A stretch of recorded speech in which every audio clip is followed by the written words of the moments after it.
Proverbs 4:23. Carefully guard your thoughts, because they are the source of true life. Our life is defined by how we think. The way to happiness. Paano nga ba nagkakaroon ng kasiyahan, kagalakan, saya sa buhay? Salamat, Panginoon, dahil kayo ang Diyos ng kaligayahan. And you want us happy. You want your people happy. Papagliwanagin niyo po ang aming isip para maunawa namin kumisan kung paano kami mismong nagiging sagabal sa sarili naming kaligayahan. Bigyan niyo kami, Panginoon, ng kaliwanagan at nawa ito'y maging gabay para lalong maging makulay, masaya ang buhay na pahiram mo sa amin. Father, be our preacher, our teacher, our healer. We ask you in the name of Jesus, your Son, our Lord, our Savior. The way to happiness. May nagsasabi, happiness is the primary duty of life. Tungkulin yan. Purpose to be happy. Decide to be happy. Ecclesiastes 1, 2, 3, and 8. Meaningless, meaningless, says the teacher. Utterly meaningless, everything is meaningless. What do people gain from all their labors, at which they toil under the sun? All things are wearisome, more than one can say. Sa katalinuhan ni Solomon, sa yaman ng kanyang isip, ng kanyang edukasyon, ng kanyang mga karanasan, napag-isip-isip yung napakaraming walang katuturan sa buhay. Kaya dapat ma-identify yon at ma-identify din natin kung ano ang may katuturan para doon tayo makapag-focus sa buhay. Because in many instances, life could be so meaningless. Marami pang nagtatanong, ba't ang dami ngayon nagpapakamatay? Ba't uso? Bakit nga ba? When life is the primary duty of life, bakit sariling katawan ay pinapatay? Ano nangyayari sa pag-iisip? Bakit nakakarating sa ganun? Life could be so pleasureless. In fact, life could be so lifeless, and in many cases, at least at some time in their lives, life could be so unhappy. Pero hindi naman ito ang intensyon ng Diyos para sa atin. What are the several ways to happiness? To be very basic and primitive about happiness, good appetite at the dining table is fundamental to happiness. Good appetite at the dining table is a foundation of good appetite in life and for life. Kaya nga ang tawag dyan, basic need. Basic, fundamental. It's very important. You cannot get by without it. Make it a point na may gana kayong kumain sa buhay. Hindi yung kumakain ka lang para ka mabusog at hindi ka mamatay. Dapat yung pagkain ay espesyal, kahit hindi mahal.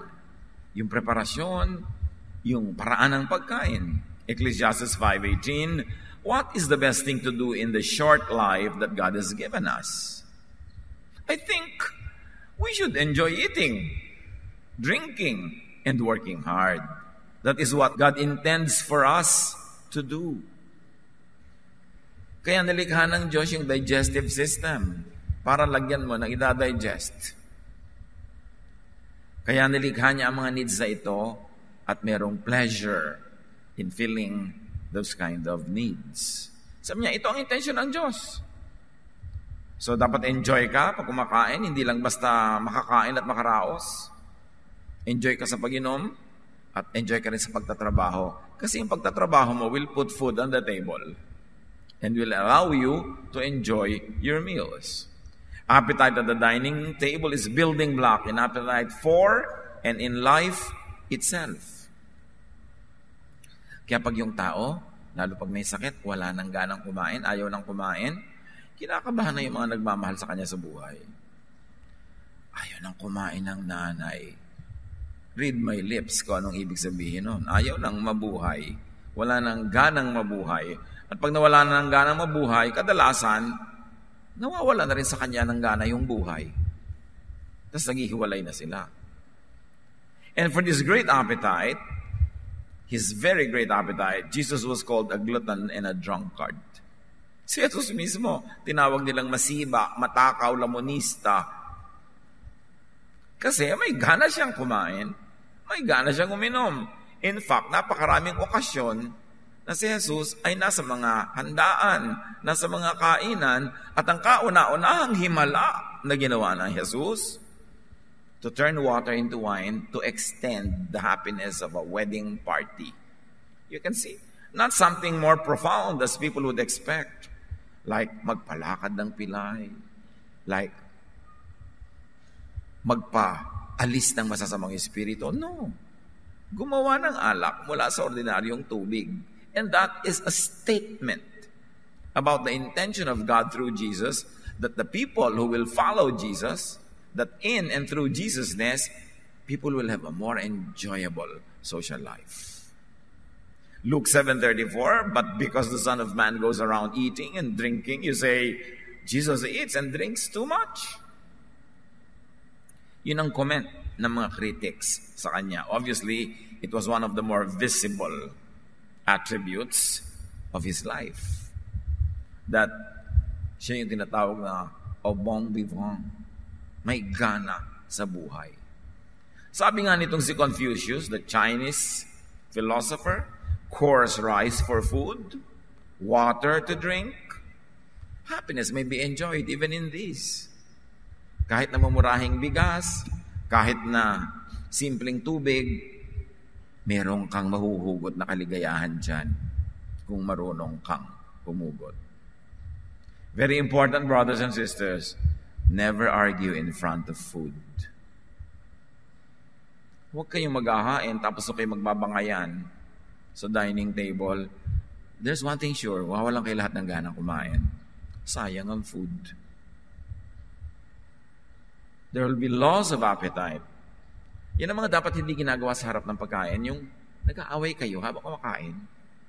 Kasi pag nag-aaway ang tao, stress siya, naninigas ang kanyang buong katawan, ang digestive system niya hindi magwo-work, so you will have indigestion.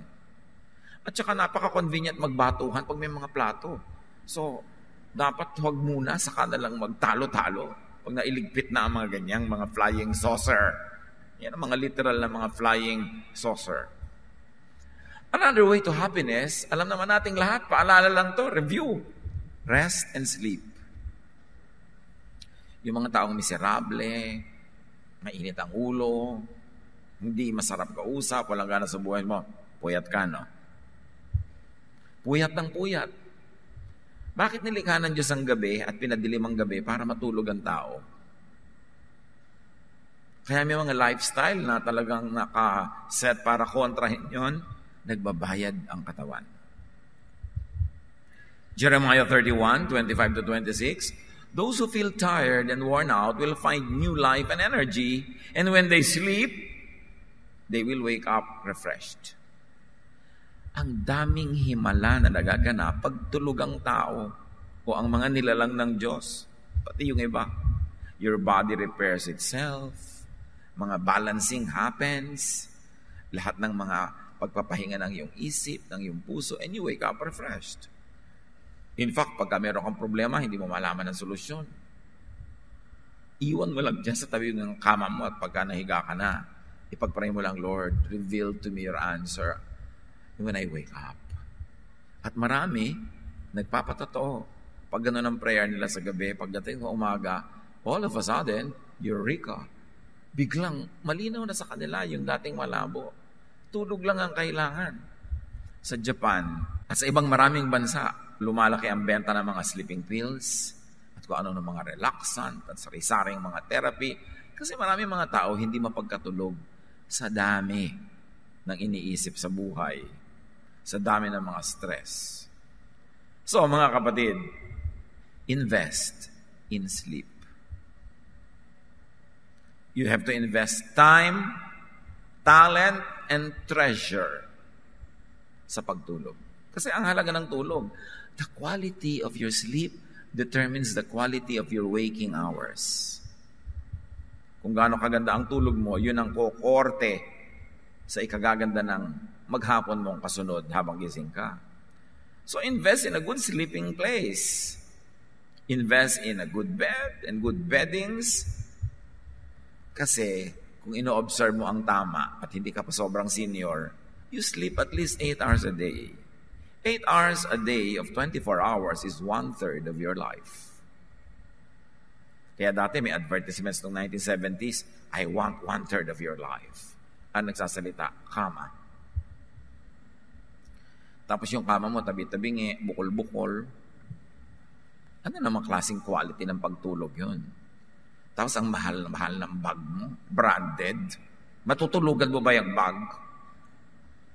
Yung kama ang gandahan mong investment. Tapos yung iba, kung kailan pa matanda na, may sakit na, tsaka pabibili ng magandang bed na nagfo-fold, tumataas yung mga ulo at paa. Don't call it hospital bed kasi parang ayaw mo tuloy bilhin habang maaga pa. If you can, if you have the space and the money, buy that kind of bed. Kung ayaw mong tulugan araw-araw, at least yung mga time na masakit ang ulo mo, doon ka mahiga. Yung mga time na hihirapan ka bumangon, doon ka mahiga. Yung may sakit ka, doon ka mahiga. Kasi magpatong-patong ka ng mga una na bukol-bukol, tabi-tabingit, yung gagalaw ka, nalalaglag yung iba, ayos ka ng ayos. Why don't you buy a nice hospital-style bed? Early. Kasi yung iba, kung kailan magkakasakit, 2 taon silang may sakit, at saka sila biglang magtutudayis again. 2 years lang nila nagamit yung bed. Eh kung ang aga mong binili, di kahit hindi ka pa matanda, hindi ka may sakit, ginagamit mo na, nakinabang ka. Alam niyo yung mga ganyang bed, ang daling bumangon. Kasi kung automatic, tataas na yung ulo mo, napipili-pili mo. Kung meron kang acid reflux, umaakyat yung mga acid ng stomach mo sa lalamunan mo, kaya pagising mo, ang sakit-sakit ng throat mo, doon ka mahiga sa ganung bed, nakataas ng konting ulo mo, invest in it. Hindi nag-i-invest kayo sa mga cellphone na may mga bread toaster sa loob. Bumili ka lang kayo ng bread toaster, mas mura pa yun. Yung sari-sari ang ginagastusan natin na hindi naman talaga mahalaga. No? Si Jesus, nag-i-invest siya sa mealtime ng kanyang mga alagad. Mark 6:31, but so many people were coming and going that Jesus and the apostles did not even have a chance to eat. Then Jesus said, let's go to a place where we can be alone and get some rest. Si Jesus yan, ha? Hindi niya sinabing, let's die, let's kill ourselves serving the people. No! Na-observe niya, hindi na makakain ng maayos yung mga apostles niya, mga disciples niya, mga volunteers niya. Sabi niya, humiwalay muna tayo sa karamihan, pumunta tayo sa tahimik na lugar at makakain tayo ng tahimik. Ganon ang pagpapahalaga ni Jesus sa mealtime. So prioritize and protect your meals, your rest, your relaxation. It is part of worship. When you worship God, you live a lifestyle that is pleasing to God. So kumakain ka, may gusto makipag-usap sa'yo, sabi ng asawa mo, nagwa-worship siya, mamaya ka na bumalik. Para ka makakain ng mahusay. Bakit yung worship ba? Yung program lang na merong kantahan at mga dasalan. Ang buong life natin is a lifestyle of worship. And God wants you to enjoy your meals. So beautify your meals and enjoy your meals. Pagandahin ang hain. Napapaganda naman yan para ganahan ang kakain. Kahit ang kakainin mo lang, 2 danggit. Pero may mga korteng bulaklak pa na mga kamatis na nakapaligid. Nakakagana yun. Kailangan ganun, hindi pagtingin mo doon sa lalagyan ng ulam, inantok ka na. Kakaantok ang formation ng mga danggit na to. Wala kang gana sa buhay. And brothers and sisters, respect people's meals. Pag kumakain sila, hayaan natin kumain. Doktor, kumakain, hindi ka pa naman namamatay, nangingisay, mamaya ka na patingin sa kanya. Diba? Hindi naman life and death yan eh. Kasi kailangan din niyang kumain. Professionals have to eat. Servants of God have to eat. As exemplified by Jesus. Nakapaghintay at pinaghintay nila ang mga lumpo, ang mga pipi, ang mga naalihan naman sa mga espiritu. Picnic muna sila. Gawin niyo yung policy sa buhay. Kung bisan busy kayo sa trabaho, busy ang mga family members, walang wala kayong time to have an enjoyable meal together? Not even once a week? Ipinaglalaban yan. Sa 1 Kings 19, 5-8, si Elijah, gusto nang mamatay. But he recovered strength and stopped wanting to die after he was able to sleep and eat. Gutom lang pala, kaya gusto niyang mamatay. Marami mga tao nga nagpapakamatay because of chemical imbalance lang eh. Yung mga depressed na pinapainom ng doktor nila ng mga medications, Tapos nakalimutan uminom o hindi uminom for whatever, naging sobrang imbalance, tumalon. One of my best friends did that in Germany, a German guy, na hindi siya nakainom ng kanyang mga medication, meron siyang depression. Because alam niya, yung depression, yung pagpapakamatay, chemical imbalance yan ng katawan. Kaya, kung sobra ka na de-depress, nalulungkot ka, kumain ka, may iba yan. Magpawis ka. Pumunta ka sa gym, magkakyat manaog ka ng hagdan, lumabas ka, magbuhat ka ng mga troso, matatagal yung depression mo. Kaya ka na de-depress, nagkukulong kasi sa kwarto Sasara ka pa ng bintana, magpapatugtog ka pa ng kantang ang title ay Tuwing Lulubog ang Araw.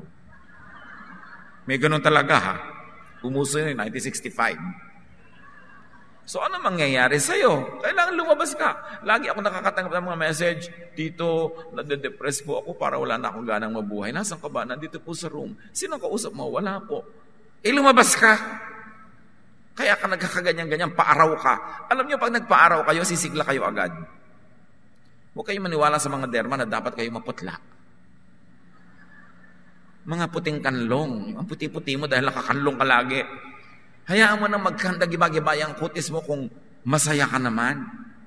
Yung naarawan ka, yung pag nakita ka pa, bakit naarawan ito? Mukhang nag-enjoy. Labas nga ito si prinsesa na kulay pulbos. Diba? Nasaan ka? Nasa dilim. Aanin mo yung maganda. Kung natural kang maganda, yung kutis mo, kahit na nagbibilad ka sa araw, ay ganyan pa rin. Okay. Pero huwag kang umiwas sa araw. Inilagay yan ng Diyos para ka mabilad. Sa tamang oras, syempre, kasi marami na ngayong mga cancerous effects ang mga UV lights. Pero sa tamang oras, early morning, ang simple-simple para mawala yung depression. Kumain ka, lumabas ka, magsaya ka, magpawis ka, magpabilad ka, talsik yan. Importante. Dadagdagan mo pa ng prayer. But I don't always prescribe a lot of prayer sa ganyang issue. Kasi marami sa nagpe-pray, mga malulungkot. Tapos sila pa pabaligid sa'yo. Lagi pa silang iyak ng iyak. Magfa-fast tayo ngayon. Magfa-fast pa. Depressed na nga ako Diba? So, mas damihan mo yung activity. At isa pang mahalaga, tuwing pwede. A way to happiness is romance. Relationship. Huwag mag-in denial dyan yung mga wala. Kung wala sa inyo, wala lang pero gusto ko. Pero huwag nyo sabihin, kasi blessed singleness ako. Well, in denial, kung talagang zero kayo, zero na lang kasi Pero, ano naman na blessedness sa singleness? Yun lang iba talaga, walang choice. Diba? Bihirang-bihira yung talagang pagkapanganak, pinili niyang gusto ko maging solo sa buhay. So, be in the market. Circulate. Diba? Market your beauty. Para hindi ka lagi na lang blessed singleness, biglang may nag-text, ayoko na maging blessed single. Song of Solomon, one of the most rarely read books in the Bible, chapter 1, verses 12 to 13, talks about romance between a man and a woman. She speaks, My king, while you were on your couch, my love was a magic charm. You, my love, are an apple tree among the trees of the forest. Your shade brought me pleasure. Your fruit was sweet. You led me into your banquet room and showered me with love. Refresh and strengthen me with raisins and apples. I am hungry for love. Put your left hand under my head and embrace me with your right arm. Are you reading the Bible? Yes. Ecclesiastes 9:9. Life is short and you love your wife. So enjoy being with her. This is what you're supposed to do as you struggle through life on this earth. Kailangan nag-enjoy yung mag-asawa in all aspects, in all respects. Everything is honorable in the marriage bed.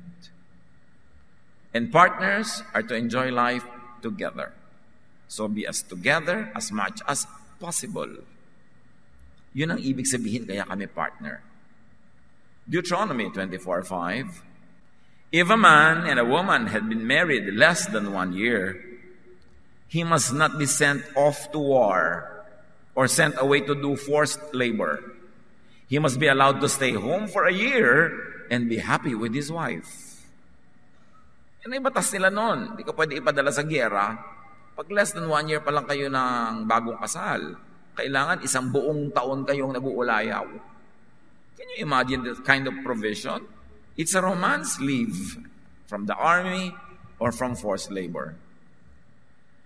1 Corinthians 7, 3-5, itong si Pablo na talagang mapinaghimasukan lahat ng aspeto ng buhay ng kapwa, husbands and wives should be fair with each other about having sex. A wife belongs to her husband instead of to herself. And a husband belongs to his wife instead of to himself. So, don't refuse sex to each other unless you agree to not have sex for a little while in order to spend time in prayer. Then Satan will not be able to tempt you because of your lack of self-control. So ang sabi ni Pablo, hoy babae, huwag mong tanggihan ang asawa mo. Anong headache? Diba? O lalaki, anong pagod? Sabi ganon, your body belongs to your wife. Your body belongs to your husband. Of course, this is Paulness. Meron tayong Jesusness na alam, di ba? Yung mga katuruan ni Jesus. This is distinctly Paulness. I mean, Jesus did not talk about these things. It could be situational. And because this is Paul speaking, there are teachings that he says that are very, very Jesus. There are things that are very personal to him. May mga sinasabi pa nga siyang, I, not the Lord, speaks. This teaching is from me, not from the Lord. So, Paulness. May mga rin siyang mga strong opinions on other styles of life, on other aspects of life. And this could be one of those. So, it need not be absolute and universal. Parang kumbaga, suggested serving ni Paul about the life of a husband and a wife together. But certainly, there are very valid reasons when you may refuse. Because of very valid health reasons, even emotional reasons. So yung mga sinasabi ni Paul na ganyan, use it when applicable and when it doesn't go against the love of Jesus in your life. So maraming ganyan si Paul na mga sinasabi. Situational. Kung bagay sa context, bagay do sa detail, apply it. Pero kung mas pangit ang magiging bunga, you need not because this is Paulness. But the essence of what he was saying was, do not demonize the senses. Reaction kasi yan sa New Testament. Ang prevalent philosophy nung panahon ng New Testament sa Israel ay yung Greek philosophy. And sa Greek philosophy na uso ng panahon na yon, minamasama nila ang anything carnal, anything physical, anything earthly, worldly. Ang ina-idealize nila yung unseen, yung spirit, yung mga teorya ng mga pagiging pure in the spirit. At nahawa ang even ng culture ng Israel sa ganong klaseng pananaw na lahat ng masarap sa katawan, masarap sa buhay, masarap sa panlasa ay masama. Pero hindi yun ang itinuro ni Jesus. Kaya nga napaka-strong statement ang first miracle niya, paggawa ng wine. Tinatawag siyang glutton and a drunkard, a friend of sinners and tax collectors. Because the Lord was setting people free from that very Greek-influenced ideology na masamang mag-enjoy. Dapat magdusa ka lang at gumanti ka na lang sa langit. Doon ka na lang bumawi. Hindi concept ni Jesus yun. It was a very Greek concept that was embraced even by the people of Israel during the time of Jesus. So another way to happiness is enjoyment of what is at hand. Kung anong meron, enjoyin mo. Huwag kang maghanap ng wala. Malulungkot ka lang. Sabi ni Percy Bysshe Shelley, we look before and after and pine for what is not. Our sincerest laughter with some pain is fraught. Kaya daw pag tinignan mo lagi, yung before, wala pa. Yung after, wala na. Malulungkot ka lang. Huwag ka masyadong magdrama-drama about the past. Tapos na yun eh. At huwag ka masyadong concerned about the future. Wala pa yun. Yung eto, hawak mo. Ngayon, enjoy it. That's all you have. Yesterday was a negotiated check. Tomorrow is only a promissory note. Only today is called cash. That's all you have today. You don't have tomorrow. You are not sure if you will be there tomorrow. And the past is no longer yours. All you have is now. Pag hindi mo in-enjoy ang now mo, lugi ka. Ecclesiastes 8:15. So I think we should get as much out of life as we possibly can. Then we can make it through this troublesome life that God has given us here on earth. Importante. To add life in your years and to add life in your moments. So in every moment, minimize pain. Kayo ang mag-isip how to minimize pain in every aspect of your life and maximize pleasure. And do not demonize pleasure. Do not glamorize pain. It's not the Jesus way. Ecclesiastes 3:22, we are meant to enjoy our work, and that's the best thing we can do. Pati trabaho. Kung nagdurusa ka at hindi mo talaga gusto yung trabaho, kinakatakutan mo ang tuwing Lunes dahil papasok ka na, find another work. Do something else. But do not waste your life doing something you hate. Doing something you don't enjoy. So enjoy whatever you do. Whenever you do it. And when you have the choice, do what you enjoy. Of course, needless to say, within godly limits. Have what you want. And if you cannot have what you want what you have para ka sumaya. Ecclesiastes 11:8, even if you live a ripe old age, you should try to enjoy each day, because darkness will come and will last a long time. Siyempre, ang tinutukoy na darkness is death. Sabi niya, mamamatay ka, kaya habang buhay ka, kahit matanda ka na, mag-enjoy ka. Hindi na sabihin, uy, matanda na ako. Ano ngayon kung matanda ka na? Mag-enjoy ka pa rin. Habang buhay ka pa at kaya, mag-enjoy. Don't just count the days. Make the days count. And celebrate and enjoy every moment. Because tomorrow, baka wala ka ng moment. Ito lang ang sure, yung hawak mo ngayon. It is very, very important to purpose, to enjoy. Yung talagang tiyakin mo na gusto kong mag-enjoy ako. Yung pagbangon mo sa umaga, sa mga Lord, with your help, I will enjoy this day. I will find enjoyment in what happens in this day. Hindi ako magpapatalo sa gloom, sa sadness, sa worry. I will find joy. Kakatasin ko kahit bakal para makuha ko ang mga katas ng saya. Ganun dapat ang purpose mo sa buhay. Hindi iba ang kinakatas nila, lungkot eh. Laging humahanap ng lungkot. Humahanap ng ikakalungkot, humahanap ng alalahanin. Kaya miserable tuloy ang buhay. And very importantly, a way to happiness is to savor good company. Isang blessing na may kasamang masarap kasama. Kay asawa mo yun, kay anak mo yun, magulang mo, kapatid. Pag masarap kasama, blessing yan. Sabi nga nila, friends, multiply our joy and divide our sorrow.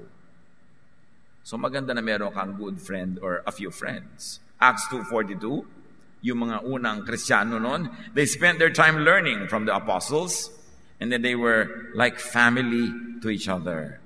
They also broke bread and prayed together. Kaya gusto ko lahat kayo, member ng sambahay eh. Yung meron kayong maliit na group, during the week, nagkikita-kita kayo doon sa kanya-kanya mga bahay-bahay, kumakain kayo, nagsiselebrate, nagdadalawan sa mga may sakit, damayan, tulungan. Kasi yun ang nagpapasaya sa buhay. Enjoy parties, weddings, banquets, fellowship. This is the example that Jesus gave to us. Tapos maraming mga born-again Christian, dinidemonize yung party, parang masama. Siyempre, depende kung ano gagawin nyo doon. Ba't ka gagawa ng masama? Ang dami namang magagawang mabuti during a party.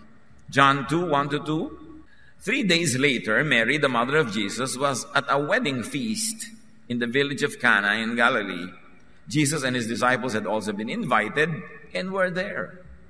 So mahilig silang umattend sa mga ganyang gawain. At doon sa kwento ng prodigal son, pagbalik niya sa kanyang father, in Luke 15:20-32, the father throws a party. Very important, pati sa mga kwento ni Jesus, heaven is almost always symbolized by a banquet. Isang malaking handaan, kainan. So ask and look for companions. 2 Timothy 4:11, sabi ni Paul, only Luke has stayed with me. Mark can be very helpful to me, so please find him and bring him with you. So si Paul mismo, naghahanap ng mga kasama. Putay nyo dito, gusto ko makasama ito, makasama yon. Kasi talagang mahalaga yon. Events to enjoy people. Yung gumawa ka ng event, alam nyo lalo yung mga kapatid natin na may resources. Meron kayong konting pera, meron kayong lugar, meron kayong garden, meron kayong garahe, meron kayong bahay. Umimbento kayo ng mga okasyon para masaya, para maraming tao. And have peace and fulfillment, even and especially in aloneness. Siyempre, hindi naman lagi may tao. Yung mga moment na talagang walang tao, nag-iisa ka, even that you enjoy. Isipin mo na blessing din yon, pahinga mo lang mula sa napakaraming mga pagtitipon, pahinga mo para mag-ipon ng lakas, to collect your thoughts, magbulay-bulay, magmuni-muni. Even aloneness can be and should be enjoyed because it's inevitable. Huwag kayong magreklamo pag nag-iisa kayo, enjoyin nyo. Tapos pag may mga tao na, enjoyin nyo rin. Hindi baligtad. Pag matao, nagreklamo ka. Pag nag-iisa ka, nagreklamo ka rin. Hindi yung buong buhay mo reklamo. And appreciate times of plenty. May mga panahon talaga na, wow, ang dami-daming blessing. Hindi naman laging ganun eh. So sa mga ganun panahon, enjoy it. Proverbs 15:6, the house of the righteous contains great treasure. So talagang pag natutuwa ang Panginoon sa'yo, righteous living, the Lord can bless you with a lot of even material things. And remember this, the definition of righteousness, especially through Jesusness, is doing good to others. Yun ang righteousness kay Jesus. Hindi yung mga kung ano-ano mga moral and mga purity laws ni Moses. Righteousness is doing good to others. So yan yung mga righteous. When you do good to people, God can do a lot of good to you as well. Proverbs 10:22, the blessing of the Lord brings wealth, and He adds no trouble to it. So, do not deny, do not depreciate plenty. Yung, wow, sister, yung mayaman ka na yata. Yes, sana madagdagan pa. Hindi yung, hindi naman. Akala mo laging uutangan. Sa bagay, baka utangera ka nga, kaya ganon, di ba? Yung, ang ganda ng bahay mo, sister, hindi, ang liit nga eh. Ano ka ba? Appreciatein mo yung blessing sa'yo. Ang ganda-ganda mo, sister. Thank you, pinaghirapan ko yan. Hindi yung, wala naman akong ginagawa. Yung pala, 3 oras sa parlor. Pag kami pinupuri, sabihin natin, praise God, thank you. Minsan, ang galing-galing mong kumanta, praise God, thank you. Hindi naman po. Hindi yun pagiging magaling na anak ng Diyos. Sinungaling yun. Yung, pagka pinabless ka ni Lord, pasalamat ka. Uy, umaasenso ka yata. Yes, thank God. Sana tuloy-tuloy pa to. Hindi yung di naman. Yung saan ba natin nakuha yung ugali na yun na pagka maganda, pinapaliit, no? Pero pag sinabi mo, ang ganda mo, sister, hindi, pangit nga ako. Sabi ng kapausap mo, sa bagay, galit ka naman. Kailangan, appreciate. Be happy. Sabi nga nila, chill lang tayo, chill, para masaya. Diba, yung hindi ganun na lagi tayong naghahanap ng reklamo. Ecclesiastes 5:19, suppose you are very rich and able to enjoy everything you own. Then go ahead and enjoy working hard. This is God's gift to you. Napansin nyo lagi yung being rich, having plenty is always associated with working hard. Hindi yung nang didilhensya ka lang kasi kaya ka nagkakaroon. Kailangan paghirapan mo yan at enjoyin mo yan. Do not apologize for having plenty of goods. Bine-bless ka ni Lord Ba't ka mag-apologize? Although huwag mong ipagyabang, huwag mong ipangngata at ipang-api sa kapwa. And mild tip, mild lang to kasi it's not always applicable.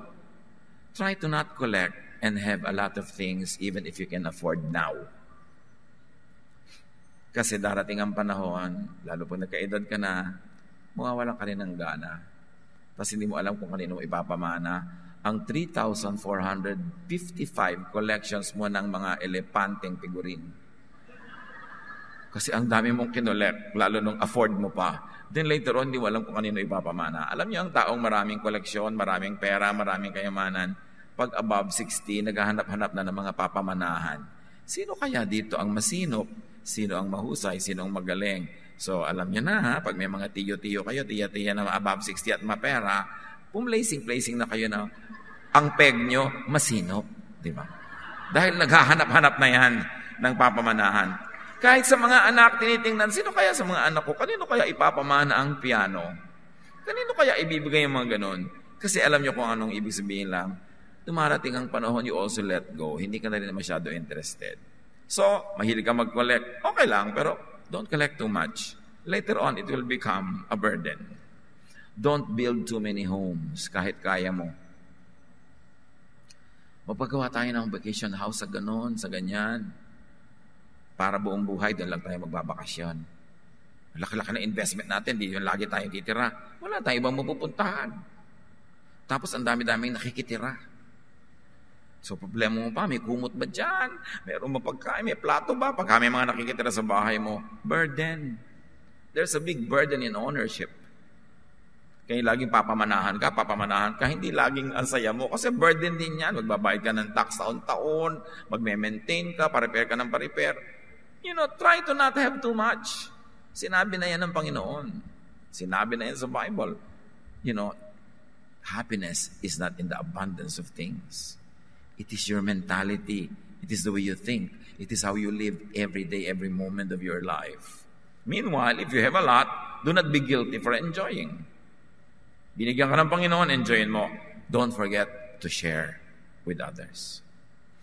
May pera kayo, ang sarap ng kain yung pamilya sa restaurant. Tanungin mo yung waiter na napakagaling mag-serve. Anong paboritong pagkain ng asawa mo o mga anak mo sa mga menu dito? Sasabihin niya yon, umorder ka, ipabalot mo, ibigay mo sa kanya, o i-take home mo sa asawa mo. Share! Huwag kayong kain ng kain, nag-enjoy ka ng enjoy. Yung mga nagsaserve, wala man lang. Tapos hanggang kalit-liit ang sentimo, kinukuha mo pa doon sa sukli. At one thing, pagka ang waiter magaling mag-serve sa inyo, magtiklop kayo ng konting pera sa inyong kamay, iabot nyo sa kanya, for you. Kasi pag ibinigay mo sa waiter ang tip, diretso sa kamay niya, kanya yon. Pag iniwan mo yun doon sa mesa, para sa lahat yon. So mag-iwan ka ng para sa lahat, at kung very good ang service niya, merong para sa kanya. Always reward people for being good to you. Now, you want to be a little bit wiser. Malaki ang tip na ibibigay mo. Ibigay mo na pagdating mo pa lang. Huwag mo na hintayin tapos sa kayo mag-servan. Para ang service sa'yo ang ganda. Hindi naman niya kasi alam na bibigyan mo ng 5,000, di ba? So, kung ano lang yung service sa'yo, tapos 5,000 pala, sabi niya, ay, ang laki naman, sana sinerban ko mabuti. Sana yung nalaglag na kutsara, pinalitan ko. Di ba? Ibibigay mo rin lang pala, di agahan mo na. Para pare-pareho kayong enjoy sa buhay. But all along, always work. Work so you would have surplus goods. Kaya enjoy, kaya marami, kasi maraming paghihirap, pagsisikap. Work not only to survive, work to produce surplus so you have more to give away. And another way to happiness is to learn contentment even in times of want. Kahit sino dumadaan sa mga panahon na medyo kulang, medyo hirap. Kahit sa mga panahon na yon, pag-aralan mo pa rin maging masaya. Because nothing is permanent. Poverty nor wealth, health or sickness, walang permanente. Gumugulong ang buhay, nag-iiba-iba. Proverbs 15:16, it is better to obey the Lord and have only a little than to be very rich and terribly confused. Not all the rich are confused, but it could be confusing, especially kung hindi mo kayang i-process dahil hindi ka sanay. So, kung ano ang meron, enjoy it. At kung sakali man na naliliitan ka sa iyong kita, sabi sa Luke 3:14, be satisfied with your pay. Because when you always work well, you work hard, God will change the situation of your life. Lighten present difficulties by prospects of future ease. Kung nahihirapan kayo ngayon, mag-project kayo ng panahon sa bukas, in the immediate future, na kayo'y makakaahon dyan, because that can really happen. Pag sobrang dilim ng gabi, you survive by looking forward to the beauty of the morning, not by focusing on the darkness of the night. Kailangan meron kang tinitingnan na malayo. At para masaya ka sa buhay, lagi kang magtapon sa malayo-layo ng magagandang bagay para excited kang makarating doon para mapulot siyang muli. Tapos tapon ka uli sa malayo para lagi kang may direksyon, may motivation to move on, to move forward. Halimbawa, umimbento ka ng event 3 weeks from now, 1 month from now. Halimbawa, magkikita-kita kayong tatlong magpipinsan. O, naka-schedule na yan 2 months from now. Kahit walang ka-event yung buhay mo ngayon, meron kang nilulook forward to na magkikita-kita kayong tatlong magpipinsan 2 months from now. Pagkatapos doon, mag-imbento ka uli ng something 3 months ahead. Lagi ka dapat merong tinitingnan sa future para magkaroon ka ng lakas na mag-forward, lumakad ng lumakad. Kasi parang wala naman nangyayari, wala ka tulingan, wala kang ine-expect at wala kang inaasahan. 2 Corinthians 4:16-17. We never give up. Our bodies are gradually dying, but we ourselves are being made stronger each day. These little troubles are getting us ready for an eternal glory that will make all our troubles seem like nothing. So yun, magtapon ka rin to the future, magtapon ka sa heaven, magtapon ka sa eternity mo ng mga wealth, ng magagandang gawa, na aantayin mo ngayong makarating ka doon to enjoy the blessing and the benefit. Do what is headed for rewards, not punishment. Lahat ng ginagawa natin ay may bunga. Ang itinatanim, nagbubunga. Magtanim ka na magtanim ng ang bunga ay reward, hindi punishment. Para habang dumadaan ang araw, humahaba ang panahon, mas excited kang makarating sa future kasi nagtanim ka kahapon ng pang-reward. Pero kung ang itinanim mo pang punishment, nakakatakot talaga yung future. Plant good things and you will harvest good things. Proverbs 4:23, carefully guard your thoughts because they are the source of true life. So, you want to have more happiness, you want to be happy, discipline your mind to think happy thoughts, to think in ways that will bring happiness into your life. Think your way to happiness. It is how you think. It is not how much is in your pocket. It is not who is there or who is not there. It is what is in your mind. If unhappy, change your mindset. Makahalata na lagi kang malungkot, palitan mo ang iyong pag-iisip. Romans 12:2, be transformed by the renewing of your mind. And change your body chemistry as we've already discussed. Kaya mahalaga yung appetite for food and drink. Because our body chemistry shapes our emotions. Talagang yung naaamoy mo, nararamdaman mo, nakakain mo, may effect sa yung emotion. At yung emotion mo, nagpapasaya o nagpapalungkot. Be the captain of your soul as God enables you and empowers you. Do not waste time in unhappiness. Purpose to be happy, to be happier, and to be an agent of happiness to many people's lives. This is what Jesus wants you to do. This He exemplified in His life, and this He left as commandments, as instructions, that we should love one another because there's a lot of happiness in love. Father, we thank you that you want us happy. Turuan niyo kami maging mapanuri para masuri namin ang paraan ng pag-iisip namin, ang aming habits and lifestyles that cause unhappiness in us and in others. And turuan niyo kami, Lord, to be more open so that we will see opportunities to be happy and seize them and be happy and share this happiness with people. Pagbulay-bulayan natin mga kapatid, purpose to be happier.